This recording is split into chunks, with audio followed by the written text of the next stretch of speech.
Okay, so hello everyone. Good afternoon, good evening. Thank you so much for joining us today for an important and exciting conversation with our wonderful panelists.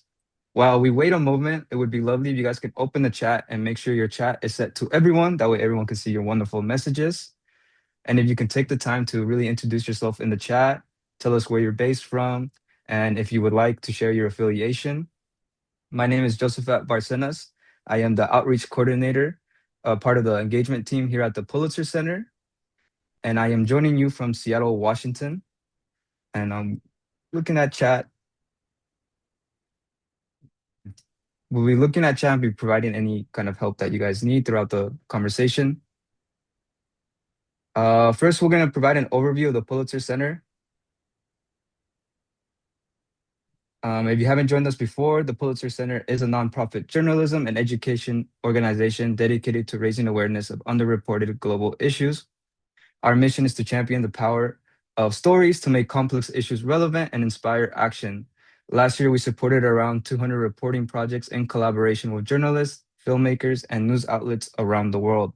The Pulitzer Center covers some of the biggest challenges facing the world today, from the environment and global health to human rights, peace and conflict, and artificial intelligence.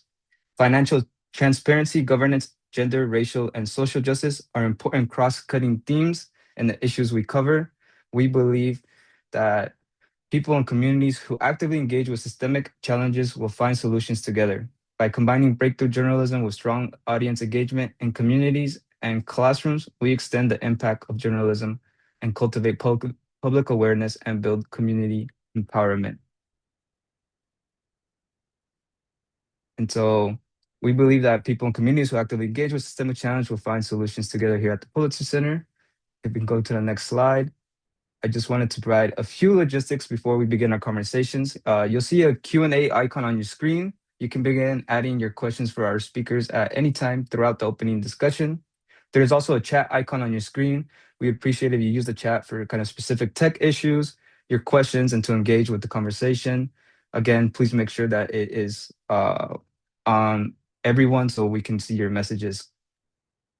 A live transcript is available to be turned on with the caption icon at the bottom of your screen. We also want to let you know that we are recording the session and we'll post it online. And one other note is that we want you to stay a little bit longer for the session to participate in a brief survey.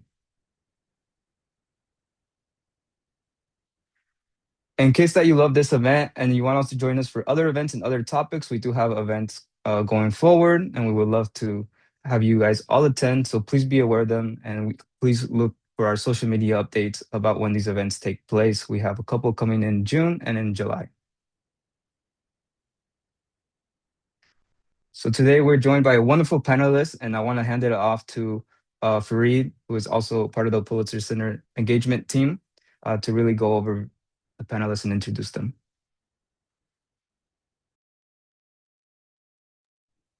Thank you so much, Josephat, and thank you all so much for joining us today for this discussion on environmental justice and mental health in Niagara Falls. We are really grateful to be joined by an exciting group of panelists tonight. I'll start by introducing Jennifer, who is a student reporting fellow from the Pulitzer Center, a journalist, and helped convene this exciting panel. Jennifer, can you come off mute, introduce yourself, and share what brought you to this issue?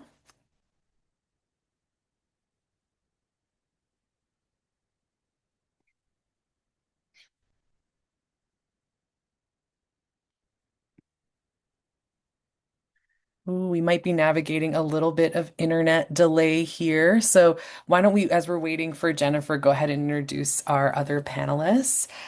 Brian Archie is joining us today as well from the Niagara Falls area. Welcome, Brian. Can you come off mute, introduce yourself, and tell us a little bit what brought you to this panel today? Absolutely. Thank you. Brian Archie, Director of Create a Healthier Niagara Falls Collaborative. I am also a member of the Niagara Falls City Council. I have been organizing for health justice for about over a decade with this organization, initially as a volunteer. And our focus is to connect and empower residents to create a more vibrant, healthy, and sustainable community. And I think oftentimes when we delve into that work, we forget about environmental factors as we talk about what health equity and health improvement actually looks like. And then to connect that with our own mental health and well-being, for some medical practitioners is a stretch. I believe that though for us that live in community and experience some of the disproportionate effects of the things that are happening specifically here, as I've lived here all of my life, things become apparent as the years go on. I found it really necessary because of being involved in this work and meeting people that have been both physically and mentally affected by what is happening, that it is our just due that we begin to work and to repair the wrongs of prior generations. In my mind, we need to be thinking 7 generations out in the world that we want to help to create for others so that they have the opportunity to live and thrive as humans.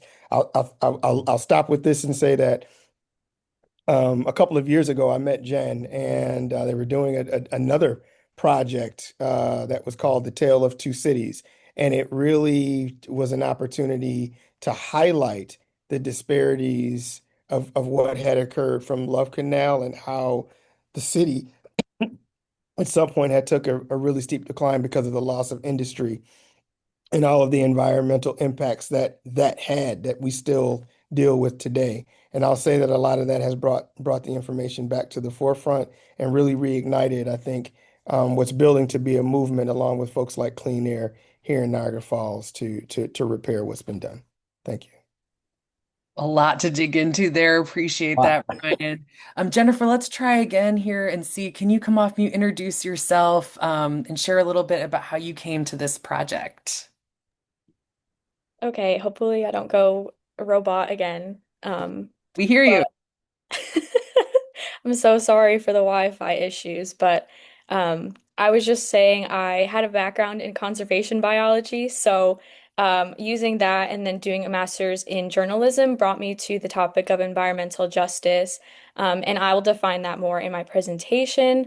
But kind of like learning about those issues and then coming back home to Buffalo and driving through Niagara Falls and seeing a lot of these big hot button topic issues happening right in my backyard, I became very passionate about telling those stories and connecting with all of the amazing people that are here on the panel with me. And I'm so excited to have this discussion. So I will pass it to Nathan before my Wi-Fi crashes.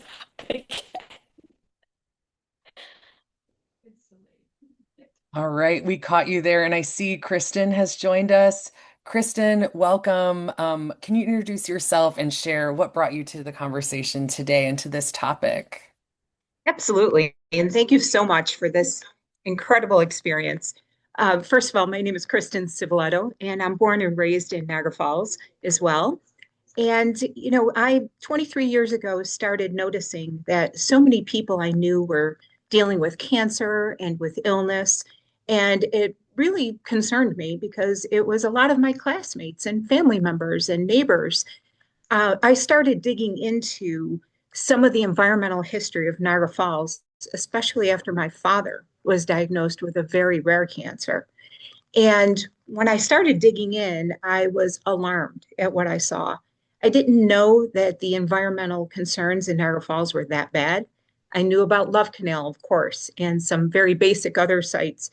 I didn't realize that it was widespread and that we had an entire industry, the chloralkali industry, that was born in Niagara Falls. And so as I started researching more, I started getting more concerned. And out of that concern and research, I began representing Niagara Falls residents in lawsuits against chemical companies. These were mostly residents of the Love Canal neighborhood. They were also students who attended 93rd Street School. That litigation went on for 14 plus years, and then it was dismissed by a judge on a legal issue. And so I've remained concerned. To me, this is something that needs to be addressed, if not through the court system, then in other ways. And I set about writing a book that is coming out in a couple weeks. It's called Thundering Waters, The Toxic Legacy of Niagara Falls. I've got a little copy of it right here.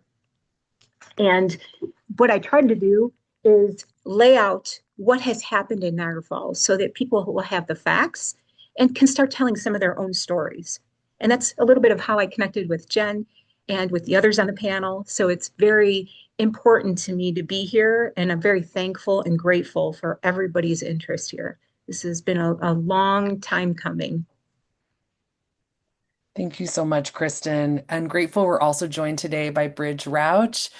Bridge, will you introduce yourself and tell us how you became connected with this project and this issue? Yeah, so hello everyone. My name is Bridge Rauch. I am one of the environmental justice organizers at the Clean Air Coalition of Western New York. We're a small nonprofit advocacy organization based in Buffalo, and we focus on environmental justice and public health campaigns with a just transition framework. So trying to repair the damage that's been done, prevent further harms, and also build a new economy that's based more on renewable energy and as opposed to like based in fossil fuels, while we're also working to preserve a strong union workforce here in Western New York. We got started in the town Tonawanda, which is just between kind of just between Buffalo and Niagara Falls. There was an old coking facility, caused a lot of cancers, caused a lot of respiratory issues. And we have about 20 years of history, all throughout like the region of doing like environmental justice campaigns. And we're really starting to lean into like helping support organizing efforts in Niagara Falls. A lot of our work is rooted in and is based on the successes of the Love Canal advocates. About 50 years ago, we inherited a great legacy of organizing from all the work that was done by those organizers. Like a half century ago. And there's still a lot of work to go, but we really like lean into like a lot of those successes and really celebrate that. For myself, my background is I have a master's in regional planning, and I've been an activist and organizer for 25 years. I just started organizing when I was in high school. Fighting against some of the injustices I saw when I was a kid, and just caught the bug and never stopped. And part of that comes from my mom. She and my dad grew up in the Buffalo area, just outside the city of Buffalo. They both met at the University of Buffalo in the engineering school there.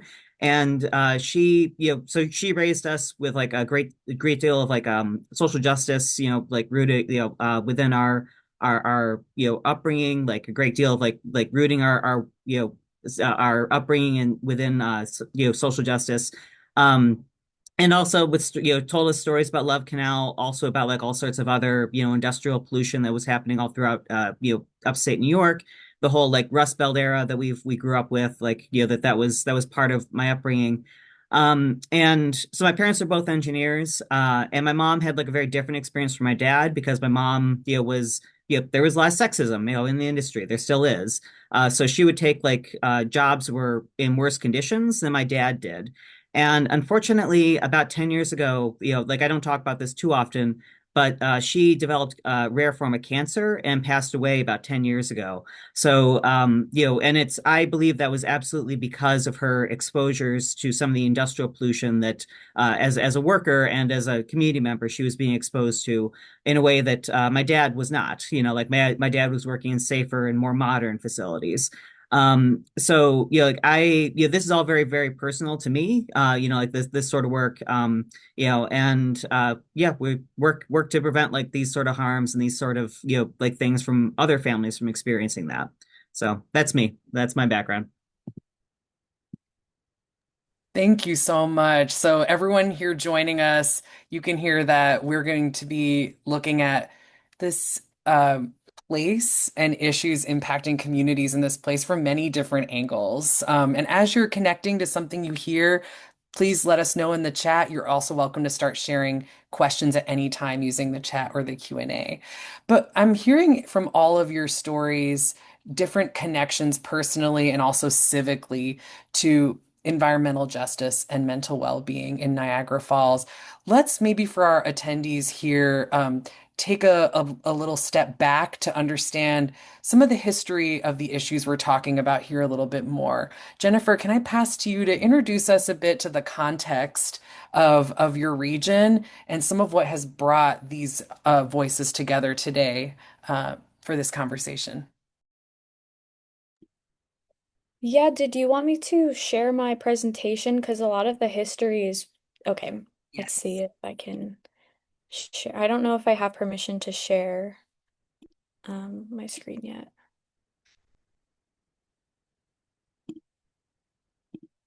Oh, yes, I do. Okay, I figured it out.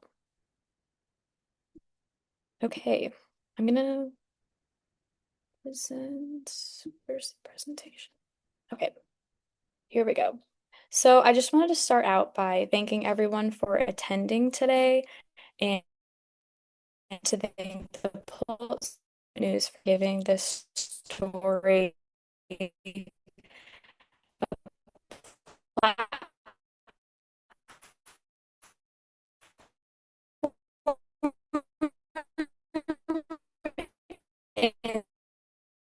to continue the conversations even as published. Grateful that we're to continue talking its program that was focused on environment research on what environmental justice was and what some of the pressing issues in that area were. And I stumbled across a video about how one of the major issues facing environmental justice communities are waste incinerators. And I remember there being one in Niagara Falls. So that's kind of what led me to diving really deep into the history of Niagara Falls. And I put the definition for environmental justice in here. And the next one I wanted to talk about is the idea of a sacrifice zone, which is where we see a lot of these areas and neighborhoods right next door to environmental justice areas, to the factories. So people are subjected to a heavier burden of pollution because of just systemic racism. And we'll talk more about redlining later in the presentation, but that's kind of my introduction to this project. So, what does the history of all of this look like? So, before Niagara Falls was a tourism district, or before it was even fully established as a city, it was a source of power that drew industry into the area. And people were drawn to the falls themselves to harness hydropower, but then also for an electrochemical process that produced compounds to create defensive chemicals that were used to build atomic bombs during World War II. And all of that chemical waste is still in the city today. And one of those factories includes Hooker Chemical, which is notorious for the Love Canal catastrophe. And so I had never heard of Love Canal before I started learning about this project, which was crazy because I grew up right in Buffalo. So, um, Hooker Chemical used an abandoned area called Love Canal as a place to dump thousands of millions of thousands of tons of chemical waste. And then years later, they sold it to the Niagara Falls Board of Education for $1 with the disclaimer that they are absolved of um, all future liabilities from any health issues that might arise. So then they built an elementary school in a neighborhood around the area. And less than 20 years later, we saw a myriad of diseases rise, super rare forms of cancer. And it wasn't until the citizens around the area conducted their own research project to showcase that there was 100% increase in miscarriages and birth defects in this neighborhood compared to the rest of the city for them to finally come in and evacuate this area. So this alone led to the passing of the Comprehensive Environmental Response Compensation and Liability Act of 1980, which is commonly referred to as the Superfund Act. And this act allows the Environmental Protection Agency to come in and clean up these contaminated sites and hold those responsible accountable for either paying for it or conducting the cleanup of the contaminated sites on their own. So, another historical concept that led to these marginalized communities becoming sacrifice zones is the concept of redlining, which is a structural racism practice that was conducted all across the United States. And it began in 1930 and it involved creating a colored map like this, which was color coded based on security. And red zoned areas were typically where you'd find minorities or immigrants. And so then these maps would be used to place factories and industry near those neighborhoods that were deemed red zoned or more dangerous. So that's why today we see more sacrifice zones being for people of color. Um, so what does Niagara Falls look like today then after all this history? So in 2022, the population of Niagara Falls was recorded to be 47,993, which is a 44% loss of population since 1970. Like many Rust Belt cities of the Great Lakes, industry and jobs came and peaked in the 1950s, and since then there's been a steady decline in job opportunities and therefore in residential populations. So Niagara Falls currently has a disability rate of over 30%, which is pretty high compared to average 12%. And the United States Census Bureau also reported that the city's current poverty rate is 25%. Bloomberg News did a really cool piece on a lot of this contamination too, and they reported that Niagara Falls is the highest mortality rate with elevated rates of high cancer in the state of New York. So we already have a lot of this background history going into my reporting. And then when I started this specific project, we had the Cancer Factory come out in 2024 when the community discovered that Goodyear in Niagara Falls was releasing large quantities of a carcinogen called orthotoluidine, and it was making people have very high rates of bladder cancer. And then, as Kristen mentioned, she's getting ready to publish her book about a lot of other health issues that I will not have to read more. I recommend these two books. And then the final historic background I'll mention is the unique tourism industry that Niagara Falls has. So not only do they have this whole sector of sacrifice zones, but they also have an enormous tourism industry. So to a lot of people, it is this tourist destination. But now we have social media influencers and YouTubers coming in.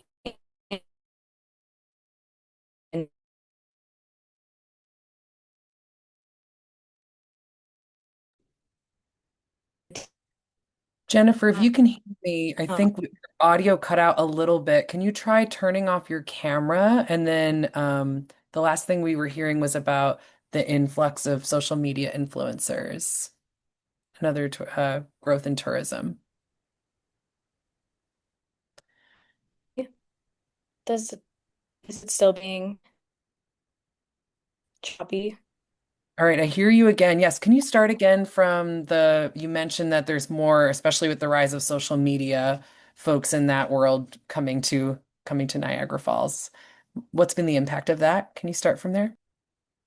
Yeah, sorry guys again about the Wi-Fi, but yeah, so as I was saying, there's been several YouTubers advertising falls as run down, and the demeanor of these videos blames the residents. There was one specific YouTube video that got over 1 million views, and when it came out, one of my sources, his name is Dante West, he's actually on this call as well. He texted me about how embarrassing it is to see that, and it got me thinking about mental health, and it was something that I had never really thought about in my thing. Um, so let's see if the next slide will go. Okay. This is Dante. He was one of my very first sources. And during one of our first interviews, I noticed he had a funeral card in the back of his phone case of a young teenager. And it was a friend of his who had just been killed. And I remember him talking about how they used to play Duck, Duck, Goose as a kid. And then he went on to explain that he's lost several family members and friends over the years to different things like violence, to diseases, to other things that I had never experienced, and the language that is used to talk about these things is normalized. Um, and then another conversation we had was about a field trip that he went on as a junior in high school to one of the factories on Buffalo Avenue. He told me that one of the workers told his entire class about how the factory was paying him 6 figures, but he had had reoccurring pneumonia and different cancers. And Dante said, "This guy told me it would be worth it to work here. Being 17, hearing this made me feel hopeless. I see a man in his 40s and I don't know how to react when he advises me to sacrifice my health for 6 figures."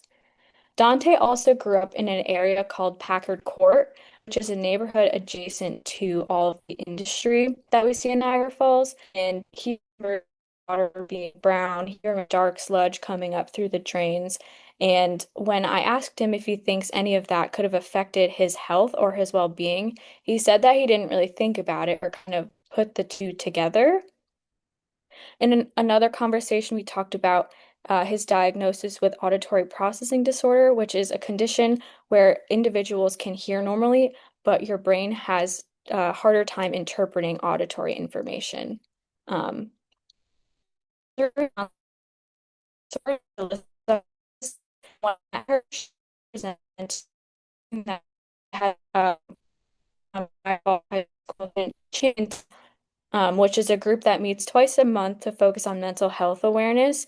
She was presenting everything that they had learned about trauma-informed learning to the Niagara Falls City Council. So I knew immediately that she was going to be a very strong source for this story. And during one of my first conversations with her, she told me that her cousin was a young mother who jumped over the railing in Niagara Falls State Park, taking her two children with her. This headline made national news, but she once again told me that incidences were like common like this in Niagara Falls. And she also told me that when she was growing up, she was very, very active and she participated in almost every sport, including softball, soccer, lacrosse, track, dance, cheerleading, gymnastics, running. But as she got older, her asthma continued to get worse and she had to quit every sport that she played. During the pandemic, she was able to travel down to North Carolina where she had some family, and she immediately was able to breathe better. She started running again, and then she moved back to finish out high school, and all of her asthma symptoms came back, which led her to believe the air quality in Niagara Falls is what contributed to a lot of her asthma complications. So I interviewed a psychologist at UB and kind of the University of Buffalo, sorry, and kind of asked him, if it's possible for there to be links between air pollutants and mental health disorders. And he said that poverty, family conflict, abuse, discrimination, and environmental stressors such as environmental pollution are elevated in sacrifice zones. So these students are subjected to high levels of pollution on top of everything else that they're dealing with. And the high school currently sits in the center of the industrial district, surrounded by a garbage dump, a plastic fabrication facility, a fuel corporation, a junkyard, and the National Grid utility plant. And just 3 miles away is Niagara Falls' waste to energy incinerator and 14 other chemical and metal manufacturing plants. So several studies that I found in my reporting found that high levels of air pollutants like this can affect brain chemistry, leading to increased aggression, loss of emotional control, the development of mental health disorders such as anxiety, psychosis, and neurocognitive disorders such as dementia. And then a study that was just last year found another 36 links between ambient air pollutants and adverse mental health disorders such as autism and ADHD. I know that's a lot to digest, but now I wanted to kind of pivot into the community solutions that were the whole second half of my reporting. Um, so, as I already mentioned, the Niagara Falls High School has just begun with mental health awareness and education with their champion team. They have presented what they've learned not only to the city council, but to organizations all across the city. And when me and Jalissa were having a conversation about it, she told me that there was one presentation that they did, and after a mother came up to her and thanked her for the information because she realized how to speak to her son now, who had just recently been through something traumatic.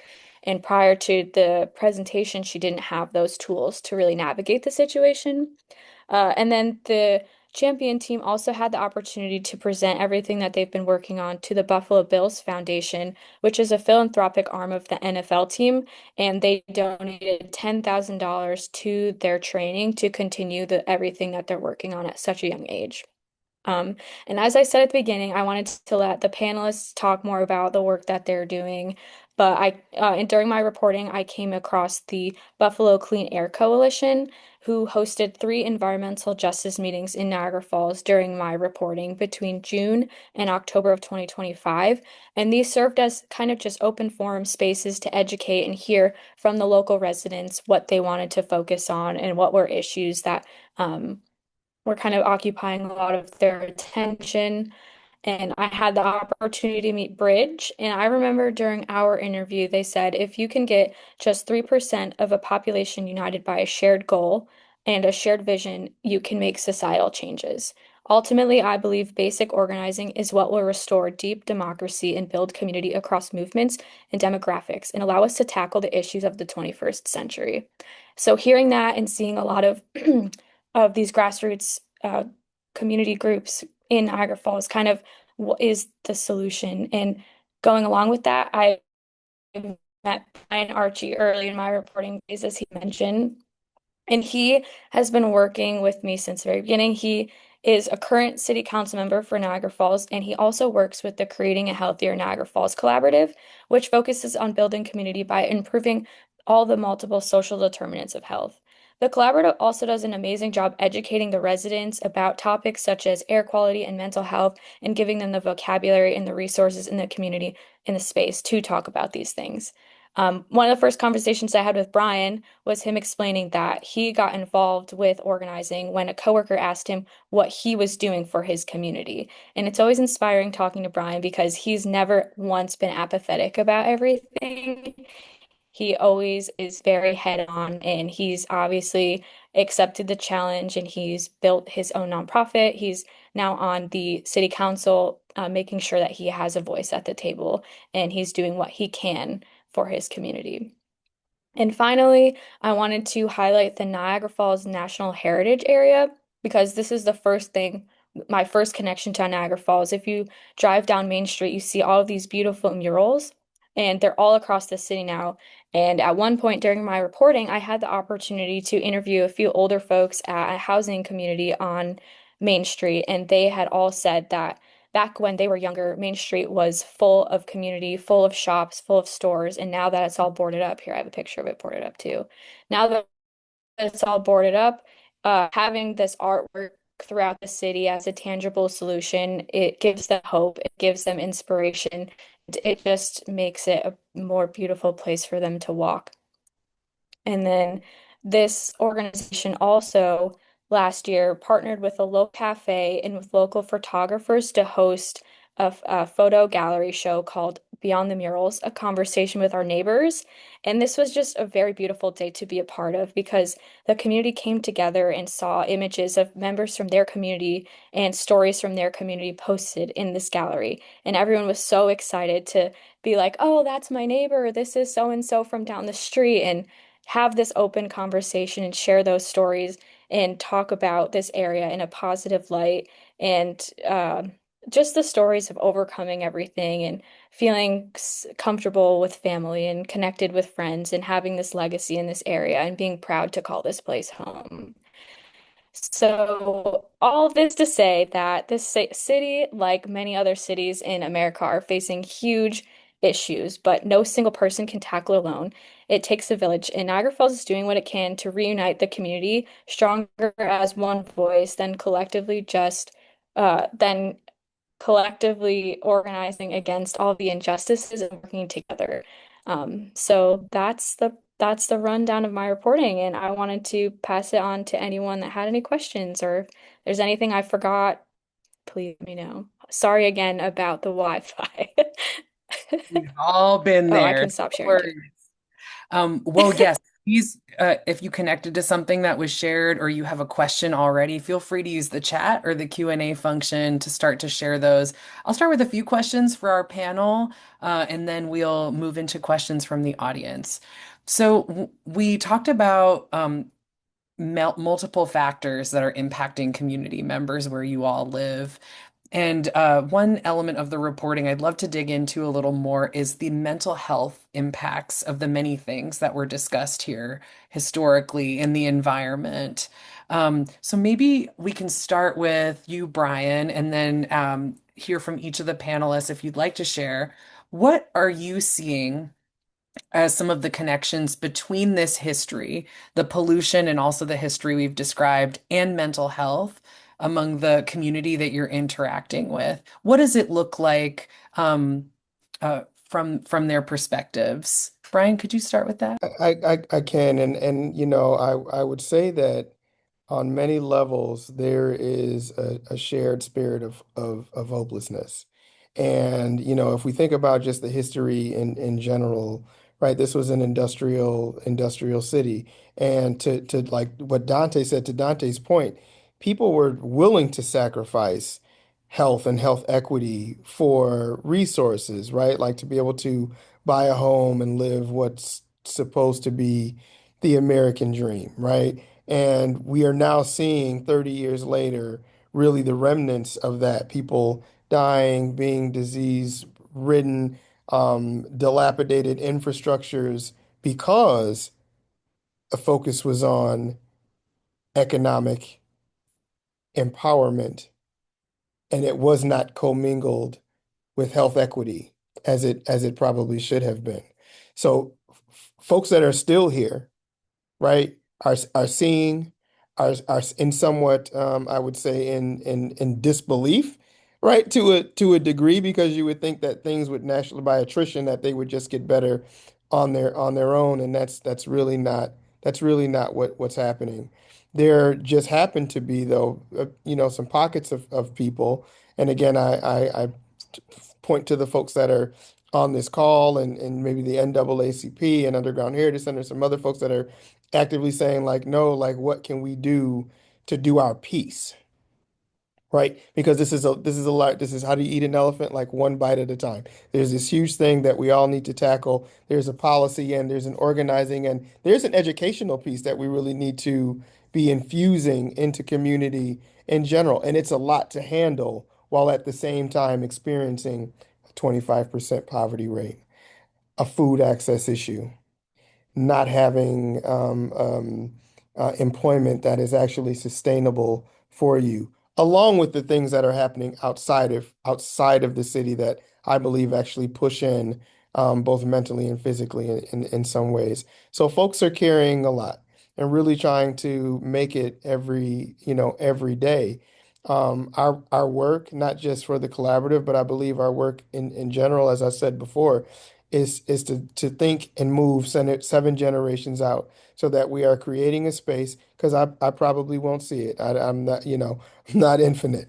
To create a space where our relatives, our loved ones, our children's children have a place that they can not be worried about the air quality, that maybe we've gotten to a place that we can ingest the water that surrounds our cities, that we're not manically concerned about toxins in our food or just emanating into our homes. Mental health is health, right? Just as environmental justice is health. We need to, I believe, expand our understanding and not lean so much into the medicine piece, right? Because when we think about, oh, well, I'll take these pills and I'll get better. No, actually coming together as community and sitting down and plotting real strategic ideas that lead to policy for our governmental officials really can help push the needle for us. And so I think that we are stronger together and just remembering that and staying as a community and moving forward will help to move the needle. And it won't be by much. That's the trick for Reed. It won't be by much. So we have to have these opportunities where we can sit back and this is an organizing thing, celebrate those small wins and understand what the next building block is to get us to the place that we all need to be. And I'll pass the mic with that. Yeah, I can jump in. Yeah, just to build off, like Brian is like dead on point with the point about like the lack of hope. Like one of the biggest challenges with organizing is just like having people see that like we can in fact. Uh-oh, am I frozen? No, we hear you. Okay. Yeah, just to, that we, yeah, just that lack of hope. It's so hard to get people to move past that, like to recognize that things can change. And part of that comes from a lack of justice, from all these long fights that people are engaged in. Like that people, if true justice, like transformative justice, not just like the following the criminal justice system, but transformative justice actually changes the system. If we don't get to that point, people are stuck, like, in a cycle of just like, well, what did we win? What did we actually get? So celebrating those little wins to show folks that we are, it's little changes over time. So it's going to take time and like a lot of commitment to make that needle move is crucial. And something else I just want to like also highlight is people know like, that people like recognize like what they're being exposed to. They recognize the problems in front of them. And a lot of our decision makers, kind of like systemically gaslight us, that our decision makers are telling us, that there's absolutely nothing wrong. We don't know what we don't know what we're talking about, that sort of thing. And so to be able to, the fact we have to like show like this very, very clear, problems that are like in front of all of us that we can all just see like directly. It's kind of like like it screws you to your head, like being told by like these decision makers that there's nothing to worry about when you can clearly tell there is. So there's that part, is also, gets, messes with you mentally, like, like that. And like I said, like the lack of like systemic justice, also has that impact. So all of this is like stacked on top of existing traumas, existing like physical impacts that have impacts psychologically. We have a huge lead poisoning issue in Western New York, and like that has very clear, well-documented medical like impacts on people like psychologically.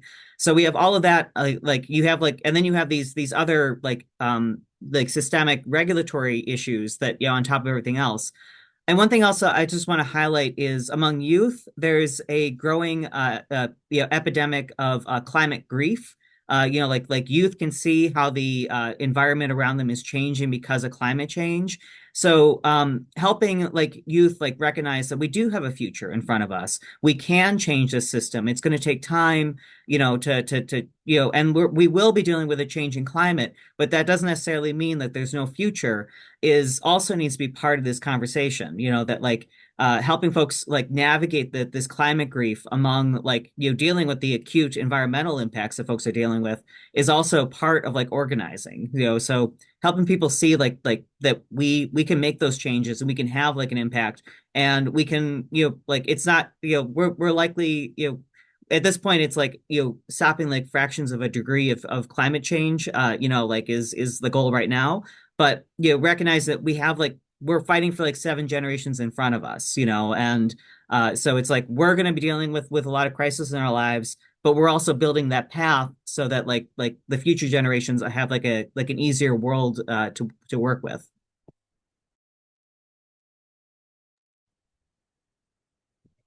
Yeah, I'd like to just build on what you were both talking about, because many years ago, I started looking at the county health statistics for Niagara County and where I could find them, Niagara Falls, which is very hard to find Niagara Falls specific health information.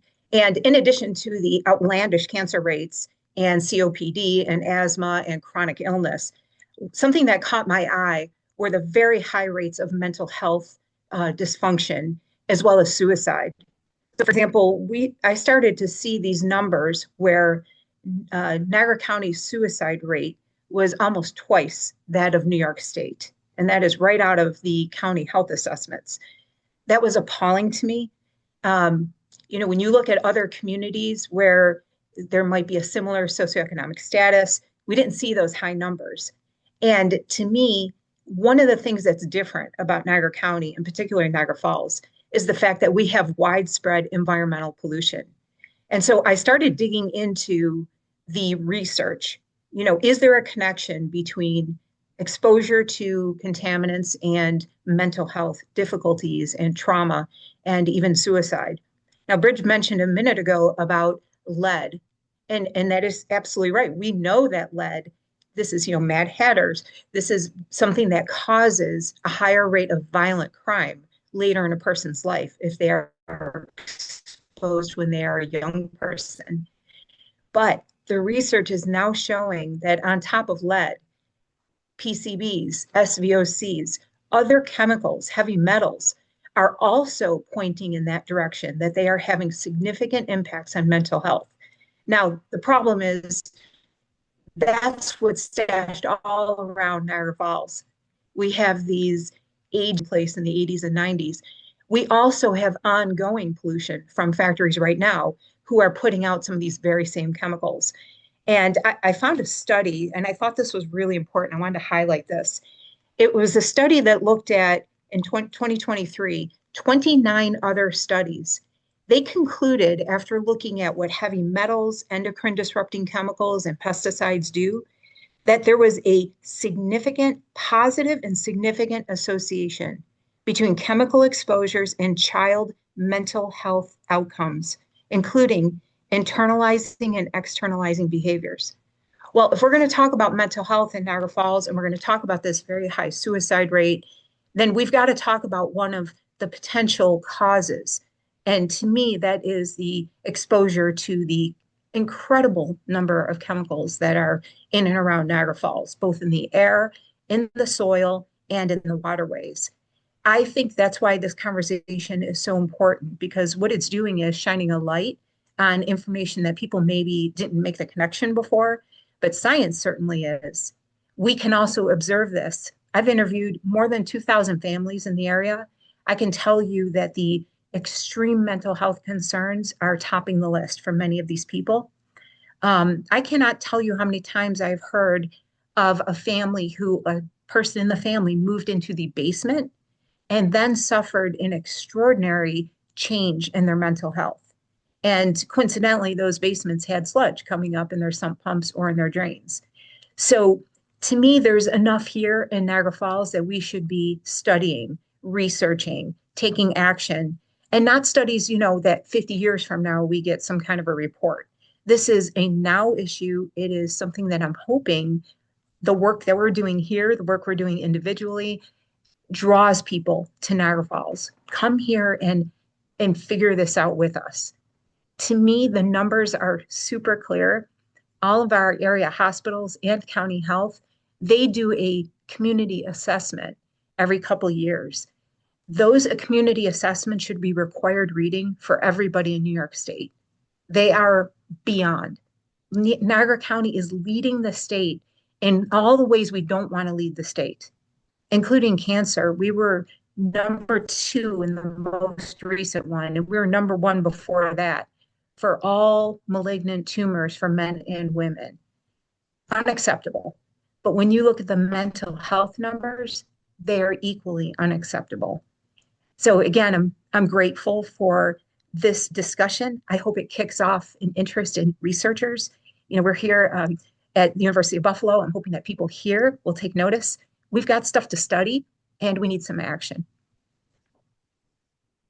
Well, let's start to talk about action. I'm curious, Bridge, can you tell us a little bit about what it's looked like to start to engage community members in discussions about these topics? Are community members aware, and what does it look like to bring them into the conversation, and start moving towards action? Yeah, it's a challenge to say the least. Niagara Falls, is unique in New York. It's like there's still a lot of like older heavy industry. In a lot of like upstate New York, like these in the Rust Belt areas, it's more like the contamination that these factories left behind that we're dealing with in a lot of communities. Whereas in Niagara Falls, it's both the old contamination and the new pollution that's still ongoing. So there's only like a few communities like Niagara Falls left in the Great Lakes, like Hamilton, Ontario, Gary, Indiana. Like there's very like Detroit. Detroit also has like a heavy like active industrial corridor. So it's a different challenge compared to like some of the other organizing we do in Western New York. It's as Brian was like mentioning, it's like you have to kind of like pare it down to like something that's like bite-sized. So we're talking about, like we mentioned, like the Goodyear plant, like there's also the plastics plant, there's all the questions about like potential contamination still coming from Love Canal. there's new industries like all these data centers that popped up. Niagara Falls was actually at the forefront of the data center boom in the United States, starting with cryptocurrency mining like over a decade ago. So, and people with that, like that new industry is creating like a lot of noise pollution in particular, which is another like psychological, like, things that something messes with your head is like constant noise in the background. So, it's really like what we've been trying to do is just kind of like work with folks to kind of figure out priorities, like what do folks want to work on? What can we work on? And also looking for steps, like that we can have like real material impact on people's lives to improve things. So we're going to be like working with Healthier Niagara Falls on, for example, like a tree planting project with youth so that it seems like so small compared to like all of the bigger issues that folks are dealing with, but it opens up the door of like, hey, you did that, you planted that tree, like that's, like that, you can watch that tree grow, and you can have like that very material like improvement in your life. You can see how that happens, and also use that as an opportunity to talk with folks about about the issues that they want to work on, to address like the larger systemic issues. So planting the tree, it does clean up like the air just that tiny smidge, but if it's right next to a factory that's like, just like polluting like, like these awful chemicals into the air, we have to be organizing, to address these bigger questions. So it's like folks like they know that, like the community, like there's big issues in front of them. And it's just like it's having conversations with folks about like, where do we start? Like what to you, is your priority, that you want to work on, and then meeting folks where they're at, so like that's kind of like where we're starting with, is just like, kind of feeling that out about like where do folks want to start, and going from there.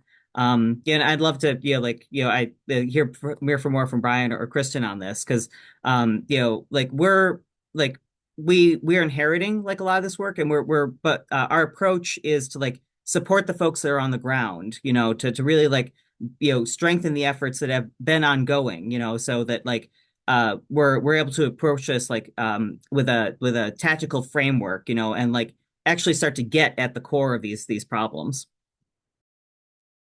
I'd love to pass to you, Brian. Yep, you just came Yeah, up. I'll just Love to hear I'll your jump in. response. I get excited about trees, and so like I'm gonna say, people look for the thing that they can do, and like literally, we just had a few weeks ago, and shout out to AES Renewable Energy.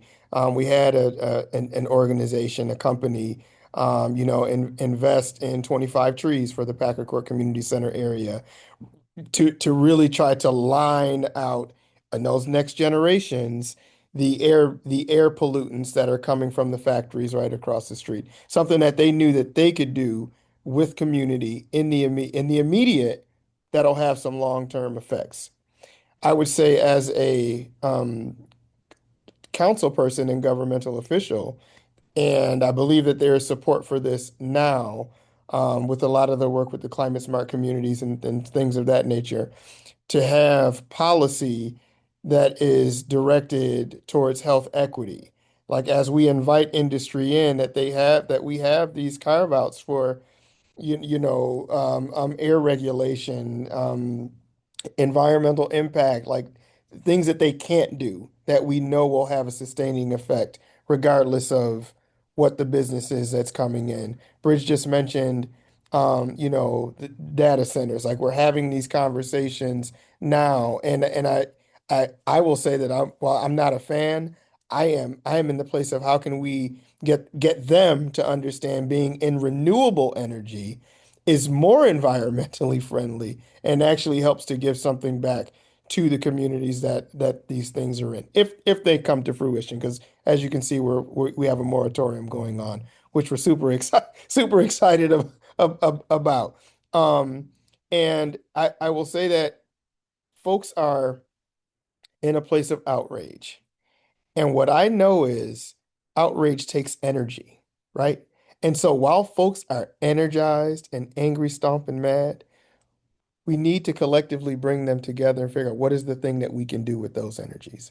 What positive impact can we make small scale to large, that allows us to expend, right, some of that so that we are not socially and emotionally depleted, because that is what happens, right? You're so mad and you have nowhere to go and nothing to do, and it starts to do something. It starts to deteriorate, I believe, what we feel is our duty as humans to interact with one another and to be able to do a right thing. So this is the opportunity. Niagara Falls and some of our neighboring cities are actually primed for it. And so, we are with Clean Air actually hosting in a couple of weeks just a data center one-on-one, so that we can really start at the grassroots level and figure out where people are, who wants to get involved, and how we can start really, really organizing and pushing some of what I call organizing for health justice efforts forward in the city of Niagara Falls, and start to reframe our landscape for ourselves, and not allow history to continue to be that looming umbrella that keeps everybody down and depressed. And I'll pass the mic now to Kristen. Yeah, those are great thoughts. And I would just add a couple other solution type issues. First of all, I think that information is really important. And I don't think that most people in the Niagara Falls area have a good understanding fully of what happened here and what is happening here. So to me, that's a big part of how I view my job. I'm going to lay it out. And it's not pretty and it's going to shock some people, but I think it's necessary before we can move forward on certain things. The other aspect of solutions that I think are important, and it's going to sound a little radical, are reparations. Because we had very, very large companies who made billions and billions of dollars on the backs of people in Niagara Falls, using our resources, our people, especially our immigrants who came in the early part of the 19th century and 20th century. And it was something that I was a little shocked to learn that many of these companies have left, and we have a lot of their aging structures that are still here, and some are being dismantled. But they've gone on to other locales, Mexico, elsewhere, India, where they're doing the same thing. So I think it's time for not only some accountability in terms of an acknowledgement, but also some reparations, because Niagara Falls now is in need of things like sewer systems because there's chemical degradation, I believe. Well, these people should pay for it, right? We've got these very, very large companies. They're worth billions of dollars. And they got that way because of Niagara Falls, its people and its resources. So now they need to reinvest. And I think that's something that people can start that drumbeat of getting their attention and making this happen. Thank you all so much. Somehow we have arrived at the conclusion of our time together, but if you'll stick with us for a few more minutes, we'll have a short survey in the chat in just a moment, and would love to give everyone one more opportunity to share in a sentence or two. You've actually shared a lot of really inspiring things for those of us living in your region, but there might be a lot of people here or watching this who might live in similar regions, or who might be realizing that where they live might have connections to some of the factors that you've raised. So what I'd love to hear from each person, and maybe we'll start with you, Brian, and then we'll hear from Bridge and then from Kristen. What is one thing you hope folks take away from today's conversation, or an action you hope they might take after this conversation? And then, oh, and of course, Jennifer as well. So maybe we'll hear from Brian, Bridge, Kristen, and we'll close with you, Jennifer, our grantee who brought us together. Brian, That that environmental injustice is not in the past, that it's actually happening currently, and that it is all of our responsibility to repair the damage that has been done to our spaces and places, so that we all have opportunities to thrive. And I would just ask that anyone that's here, again, Packard Court Community Center, June 30th at 5:30. If you have a moment to just come out and have a cup of coffee and a conversation, we can figure out how to plan strategically to move forward together. It can be done. Bridge, peace and Yeah. blessings. Yeah. Yeah. I'll just add, like join a community group, whoever that is, find an organizing home. That I'm not saying, if you want to join Clean Air, fantastic. You want to join Healthier Niagara Falls Collaborative, fantastic. NAACP, just find an organizing home, somewhere where you feel comfortable and you can like really like lean into the work there. And also talk to your neighbors, get to know your neighbors, that's one of like the Love Canal organizing, that's how things started, was like neighbors started talking to each other and being like, what is making everybody so sick? Our organizing started in downtown Rwanda. Like all the residents started talking to each other. They're like, something is making us sick. We need to figure out what this is. So that's where you got to start. It's just like get to know your neighbors, talk about your concerns. And I'm going to also just drop a link in the chat here. When I was talking about climate grief, there's this international group that focuses on like cafes, like climate cafes, where it's just like helping people navigate conversations about like some of these hard questions. So that's another group like to look into and like figure out like how to have these conversations with your neighbors about like your concerns and where to go from there. So that's my advice, is like start to meet your folks and like get to work. Yeah, and Bridge, I'm going to pick right up on what you just said, because I do think it's very important, especially in Niagara Falls, to be observant. You want to be looking at your sump pump, you want to be smelling the air, but then you want to take that to the next step. First of all, document it. You're taking pictures, you're talking to your neighbors, but you also then want to call and email. It's very important to put this in writing. Your state health, your county health representatives, because they need to be accountable to us. They work for us. These are public officials. So when we see a suicide rate that is nearly double the state, they need to answer to us as to why and what they're doing about it. It's not, the answer is not more cancer centers and more trying to address some of the symptoms. The answer is, let's get to the root of what is causing these very anomalous numbers. These numbers do not make sense. And it is very important that we are pressing for answers, going to representatives, and then hold their feet to the fire. You want to put it in writing, and then you want to put it online.